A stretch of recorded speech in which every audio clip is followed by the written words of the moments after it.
Assalamualaikum and hi everyone and welcome to my channel Hazi's recipes and vlogs. எல்லாரும் எப்படி இருக்கீங்க? அல்ஹம்துலில்லாஹ் நான் ரொம்பவே நல்லா இருக்கேன். இன்னைக்கு என்ன ரெசிபி பார்க்க போறோம் அப்படினு பார்த்தோம்னா இன்னைக்கு வந்து பம்ப்கின் கேக். நான் வந்து oven இல்லாம தான் யூஸ் பண்ணியிருக்கேன். இந்த ரெசிபிக்கு ஃபர்ஸ்ட் என்ன பண்ண போகிறோன்னா 1 cup of all purpose flour, அதாவது மைதா, அண்ட் பவுடர்ட் சுகர் இல்லாட்டி கேஸ்டர் சுகர் யூஸ் பண்ணிக்கலாம் 1/2 cup, and baking soda, baking powder, எல்லாவோட மெஷர்மெண்ட்ஸுமே ஸ்க்ரீனில் டிஸ்பிளே ஆகும். 1 egg. என்கிட்ட வந்து 2 eggs இல்லை அன்ஃபார்ச்சுனேட்லி. ஸோ நான் வந்து 1 egg போட்டுட்டு ப்ளஸ் வந்து 1/4 cup ஆஃப் கர்ட் போட்டிருக்கேன். சப்போஸ் உங்ககிட்ட எக்ஸு ப்ராப்பராக இருக்குன்னா நீங்கள் 2 egg வந்து யூஸ் பண்ணுங்கள். And 1 teaspoon of vanilla essence, அதுக்கப்புறம் வந்து மில்க் எல்லாமே போட்டு நல்லா விஸ்க் பண்ணி சைடில் வச்சுட்டு, இது பம்ப்கினை வந்து நான் வந்து ஸ்டீம் பாயில் பண்ணி வச்சுருக்கேன். ஸ்டீம் பாயில் பண்ணிவிட்டு அதை வந்து மேஷ் பண்ணிட்டேன். அதுக்கப்புறம் என்னெல்லாம் ட்ரை இன்க்ரீடியன்ட்ஸ் நம்ம முன்னாடி செஞ்சு வச்சுருந்தோமோ அது நல்லா வந்து சலித்து எடுத்துக்கணும். அதை நல்லா சலித்து எடுத்ததுக்கு அப்புறமா ட்ரை இன்க்ரீடியன்ட்ஸும் வெட் இன்க்ரீடியன்ட்ஸும் வந்து நல்லா மிக்ஸ் பண்ணணும். இது மிக்ஸ் பண்ணுறதுக்கு முன்னாடி வந்து பம்ப்கினை ஸ்மாஷ் பண்ணி வச்சுருந்த பம்ப்கினை வந்து நம்ம இதில் போட்டு ஃபஸ்ட்டு கொஞ்சம் கொஞ்சமாக வந்து மிக்ஸ் பண்ணிக்கிறோம். நான் வந்து 100 grams ஆஃப் ஸ்மாஷ்டு பம்ப்கின் எடுத்திருக்கேன். இதுவே வந்து 1 cup ஆஃப் மைதா, 1 cup ஆஃப் ஃப்ளாருக்கு, இது 2 cups நீங்கள் அப்படியே டபுள் பண்ணிக்கோங்க. அதுக்கப்புறம் நம்ம வெட் இன்க்ரீடியன்ட்ஸை பார்த்தோன்னா 3 batches-ஆக கொஞ்சம் கொஞ்சமாக வந்து போட்டு மிக்ஸ் பண்ணிக்கணும்.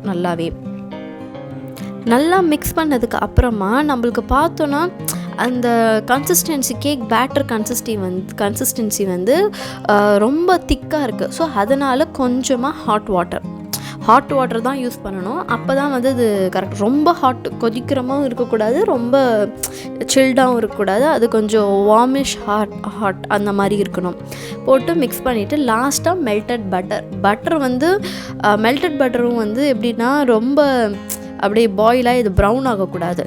பட்டர் மெல்ட்டாக இருக்கணும், அவ்வளோதான். அந்த மாதிரி ஒரு இதில் மிக்ஸ் பண்ணி அதை சைடில் வச்சுக்கணும். அண்ட் சைடு பை சைடு என்ன பண்ணுறோன்னா, நம்மளோட எந்த மோல்டு இருக்கு இல்லையா, கேக் மோல்டை வந்து நம்ம நல்லா வந்து க்ரீஸ் பண்ணி ஆயில் ஆர் பட்டர் எதாலையும் க்ரீஸ் பண்ணிக்கலாம். அண்ட் அதுக்கு மேலே வந்து பட்டர் ஷீட் அப்ளை பண்ணிக்கிறோம். பட்டர் ஷீட் மேலேயும் கொஞ்சமாக நான் ஆயில் வந்து அப்ளை பண்ணிக்கிட்டேன். ஆயில் அப்ளை பண்ணதுக்கப்புறம் கேக் பேட்டரை வந்து கேக் மோல்டில் வந்து ட்ரான்ஸ்ஃபர் பண்ணிக்கணும். ட்ரான்ஸ்ஃபர் பண்ணிவிட்டு 3 to 4 times வந்து டேப் பண்ணணும். எதுக்காக டேப் பண்ணுறோன்னா அதில் இருக்க ஏர் பபிள்ஸ் வந்து எல்லாமே வந்து செட்டில் ஆகிறதுக்காக. நெக்ஸ்ட்டு வந்து நான் முதலே ப்ரீஹீட் பண்ணி வச்சுருந்தேன். அவன் இல்லாமல் செய்கிறதுனால நான் ஒரு கடாயில் வந்து சால்ட்டு போட்டு அதை 10 minutes க்ளோஸ் பண்ணி வச்சுருந்தேன் மீடியம் ஹீட்டில். அதுக்கப்புறம் அதை வந்து நான் ஒரு 35 to 40 minutes வந்து பேக் பண்ணிட்டேன். அது குக் ஆனதுக்கப்புறம் அதை வந்து நான் கூல் டவுன் பண்ணிட்டேன். கூல் டவுன் பண்ணதுக்கப்புறம் இப்போ நீங்கள் கேக்கை பார்த்தீங்கன்னா தெரியும், சைடு எல்லாமே வந்து அதுவாகவே சைடு அழகாக வந்து ரிமூவ் ஆகி வந்திருக்கும். இதே நீங்கள் ஹாட்டாக பார்த்தீங்கன்னா கொஞ்சம் சைடில் ஒட்டிகிட்ருக்கும். இதுதான் டிஃப்ரென்ஸு, ஓகேங்களா? இது இல்லாமல் நான் மேலே வந்து சுகர் கிளேஸ் வந்து ரெடி பண்ணி வச்சுட்டேன். 6 tablespoon ஆஃப் சுகருக்கு 1 tablespoon ஆஃப் வாட்டர் போட்டு அது கிளேஸ் அழகாக மெல்ட் பண்ணி வச்சுட்டேன் நான். And this is the final result. ரொம்பவே கேக் நல்லா இருந்துச்சு, ரொம்ப டேஸ்ட்டாக இருந்துச்சு. நான் கார்னிஷிங்க்கு வந்து பாதாம் அண்ட் பிஸ்தாவை வந்து நல்லா க்ரஷ் பண்ணி அது மேலே கார்னிஷ் பண்ணேன். நீங்கள் யூஸ் பண்ணணுன்னா நீங்கள் வந்து விப்பிங் க்ரீம் கூட யூஸ் பண்ணலாம் கார்னிஷிங்க்கு, ஆர் பட்டர் க்ரீம் கூட யூஸ் பண்ணலாம். அது இன்னும் டேஸ்டியாக இருந்திருக்கும். And thank you for watching my video, and for more such videos please do like, share, subscribe and comment. என்னோட மற்ற வீடியோஸும் பாருங்கள். அண்ட் என்னோட டிஸ்கிரிப்ஷனில் என்னோட இன்ஸ்டாகிராம் லிங்க் கீழே மென்ஷன் பண்ணியிருக்கேன், அங்கேயும் ப்ளீஸ் do support.